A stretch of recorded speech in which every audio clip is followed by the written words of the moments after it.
how to update your Grab app to its latest version. So first, go ahead and open Play Store. After opening Play Store, your home screen should look something like this. Simply tap on the bottom right corner where it says search, then tap on the search bar at the top of your screen and type in Grab.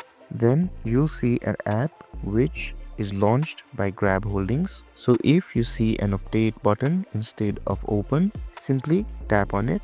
But because I have the updated version already installed, I'll not see update button next to the uninstall button. So it is that easy.